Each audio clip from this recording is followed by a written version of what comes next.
Le palmier dattier raconté par un cultivateur. Une profession négligée. Comme la plupart des phéniciculteurs, j'ai commencé à grimper au palmier très jeune, vers 10 ans. Il faut l'insouciance de la jeunesse pour ne pas être bridé par la peur, son agilité aussi.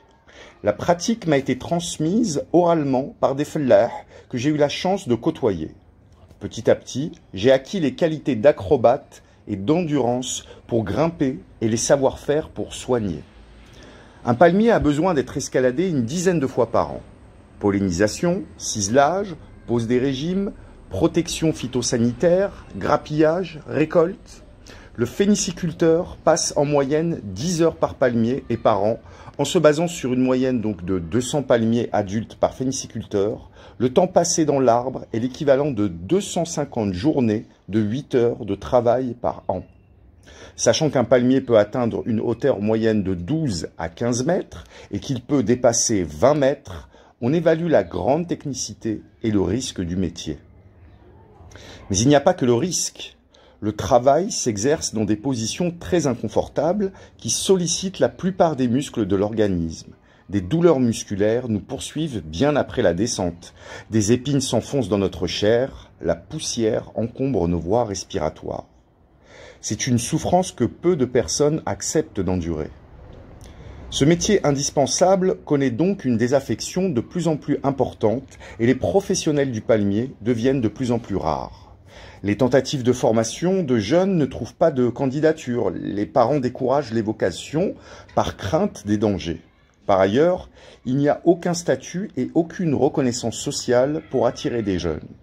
Aujourd'hui, le phéniciculteur professionnel n'est pas affilié à la sécurité sociale et ne cotise à aucune caisse de retraite. N'ayant ni le statut d'agriculteur ni celui de salarié, il faudrait qu'il adopte un statut coûteux et compliqué d'entrepreneur prestateur de services. Des jeunes poussés par le chômage s'enhardissent à grimper pour effectuer quelques tâches, à la hâte, sur commande, mais ils ne trouveront pas du palmier leur métier et ils ne maîtriseront pas les savoir-faire. C'est pour eux une activité de transition, sans plus. Devant les nombreuses sollicitations des propriétaires de jardins, je suis obligé de me faire assister par des ouvriers pour les travaux au sol, afin de dégager du temps pour les tâches sur l'arbre. D'un point de vue technologique, le métier est resté orphelin. Nous utilisons les mêmes outils rudimentaires depuis des siècles, cordes et quelques objets tranchants, scies, faucilles, et qui ne permettent ni une sécurité, ni une productivité du travail compatible avec les exigences économiques de nos jours.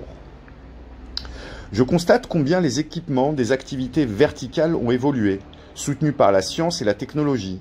Quand je vois des images d'élagueurs, de lavage de vitres d'immeubles ou d'alpinistes en action, je deviens jaloux de voir tout cet attirail léger et solide qui leur permet d'évoluer en toute sécurité, alors que j'ai du mal à trouver une simple corde en nylon tressé au marché de Rardaya.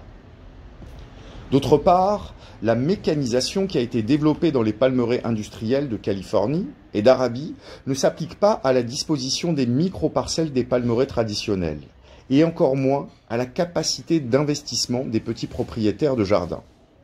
J'ai donc bien conscience que le maintien de l'activité agricole dans les oasis est lié à la présence de gens comme moi, dévoués au palmier dattier, qui réunissent les aptitudes du cultivateur et de l'acrobate.